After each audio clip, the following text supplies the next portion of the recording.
প্রিয় দর্শক সবাই কেমন আছেন? আশা করি সবাই ভালো আছেন। বরাবরের মতো চলে আসলাম বর্তমান সময়ের জনপ্রিয় অভিনেতা জিয়াউল ফারুক অপূর্ব এবং জনপ্রিয় অভিনেত্রী সাদিয়া আয়মান অভিনীত নতুন নাটকের আপডেট নিয়ে।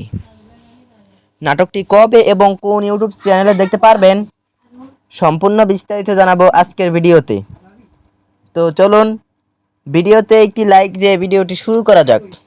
নাট্য ইন্ডাস্ট্রির জনপ্রিয় নাট্য পরিচালক মুরসালিন শুভু পরিচালিত নাটক দেরি করে আসবেন। নাটকটিতে অভিনয় করেছেন জনপ্রিয় অভিনেতা জিয়াউল ফারুক অপূর্ব এবং জনপ্রিয় অভিনেত্রী সাদিয়া আয়মান সহ আরও অনেকেই। 2025 সালে মুক্তিপ্রাপ্ত এই নাটকটি দর্শকদের মধ্যে উত্তেজনা তৈরি করেছে। নাটকটি আপনারা আগামীকাল ক্যাপিটাল ড্রামা অফিসিয়াল ইউটিউব চ্যানেলে দেখতে পারবেন। তো নাটকটি দেখার জন্য কে কতটা এক্সাইটেড অবশ্যই কমেন্ট করে জানাবেন এবং নাটকের বিভিন্ন নতুন নতুন আপডেট সবার আগে পেতে চ্যানেলটি সাবস্ক্রাইব করুন। ধন্যবাদ সবাইকে এতক্ষণ পর্যন্ত ভিডিওটি দেখার জন্য। আল্লাহ হাফেজ।